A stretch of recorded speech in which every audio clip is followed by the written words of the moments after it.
So, I want you to go ahead and introduce yourself. My name is Hezekiah Morris.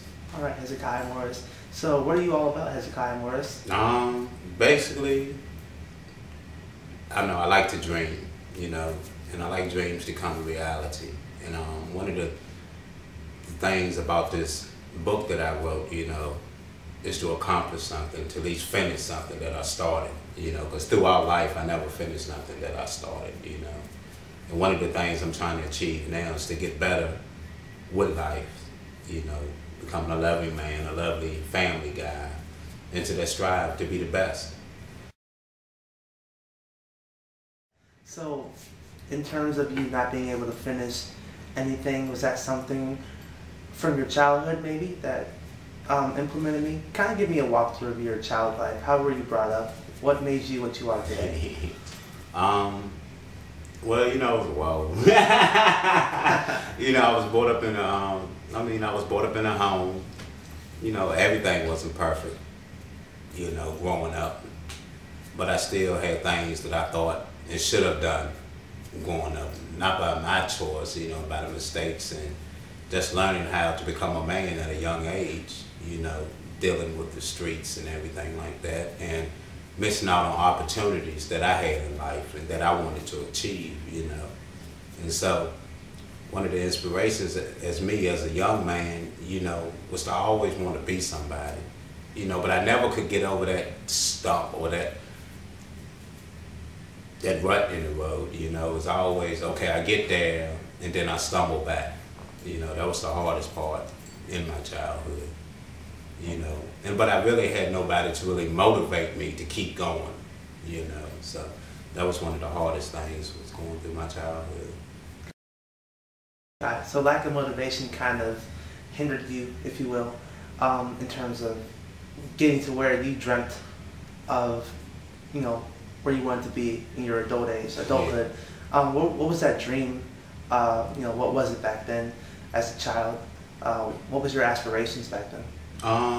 Just to be successful, just to be successful, family man, just to grow up and just not have to worry about life in general, That was the main thing that I really dreamed about. I wanted to be a lawyer at one time, but I ended up on the wrong side of the law, so that was out of the question.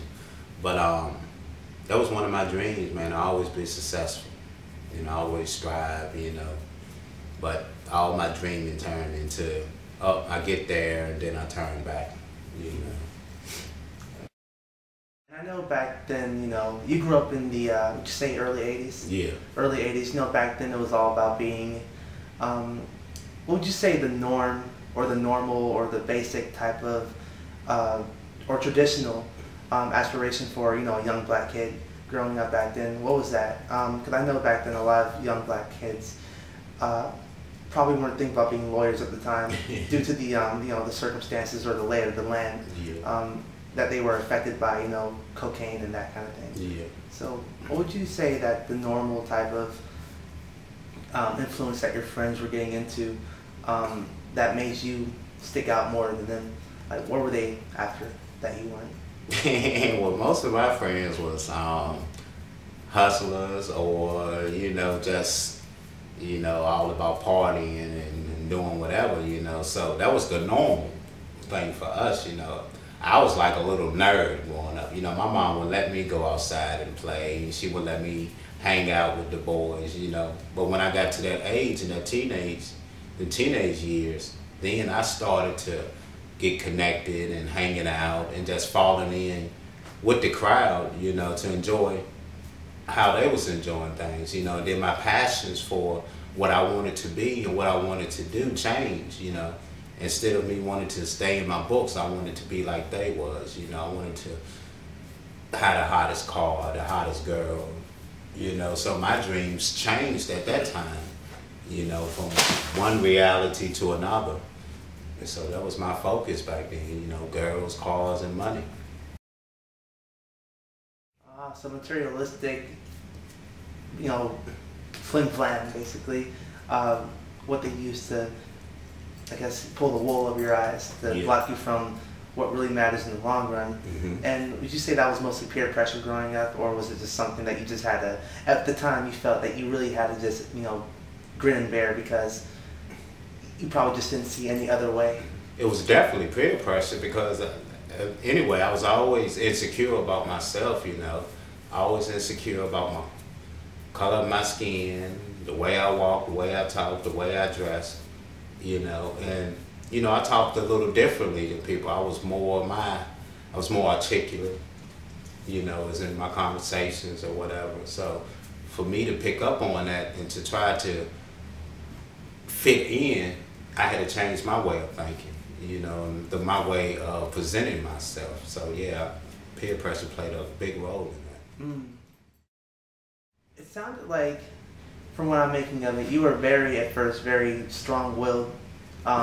Now, was that more of a product of your father or your mother? More or less, it was a product of my mom because she always pushed me. I always had to have good grades. I always had to do this and that, you know. And then being able to do that, I was like, okay, now I can do whatever I want to do. You know, I can will my own self to do this and do that. You know, because I really didn't have nobody to go to, but my grandmother, she was the positive role model in my life at the time. You know, she was a very good church-going lady, and she would push me to be the best person I could be. You know, that helped me out a whole lot in life. But by her passing away, that took something away from me that I'm still looking for today, you know. Got it. And what is that you're looking for today that, you know, you probably seeked upon your grandmother when she was alive?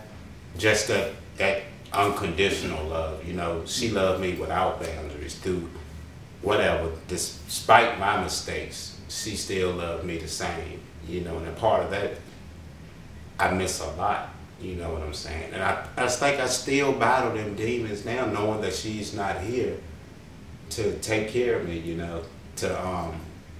Oh, I need you, Mama, to do this, and you know. And if she's not here, and that hurts me a lot, you know, when I'm trying to be better than what I am now.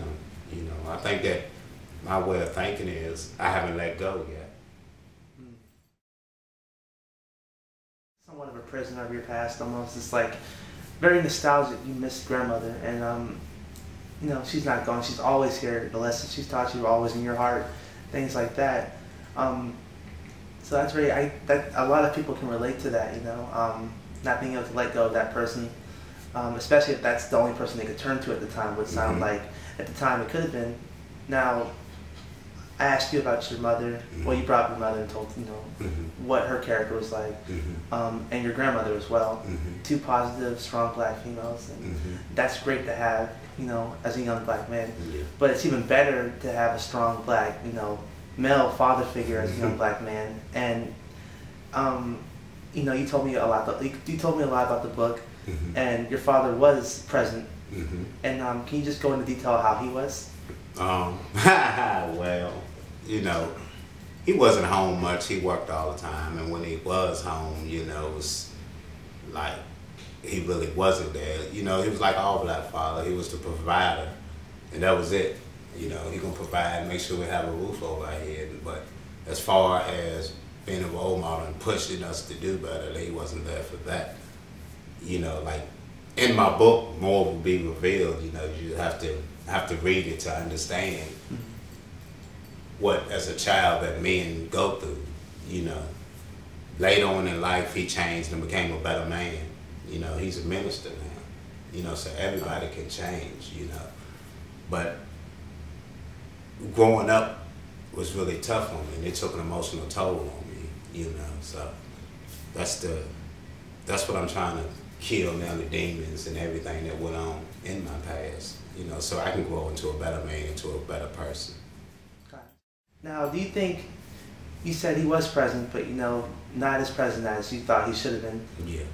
You think that played a toll on who you are today? Like, do you think maybe it might have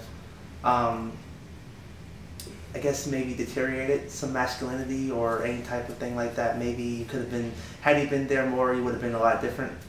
Yeah, I think so. I think so. Just for that drive and that push to want more and to do more, you know, and to not steer wrong or go in the right direction. You know, they said things that you learn is learned through learned behavior. And you know, maybe if I didn't learn the behaviors, I would have been a different person today. You know. You think you would have picked it up eventually, or only possibilities are just kind of endless, and you never know? Yeah, that's true. You know, I don't know what God had planned for my life. Like, still to this day, I'm not perfect. I still make mistakes. I still have setbacks, you know, and it still hinders me. But all I can do is to get help for my problem and to strive to be the best man I can be, you know. And one of these dreams of mine did come true. I did put the book out, you know. And I have other dreams too, but one day at a time, that's how I have to take it.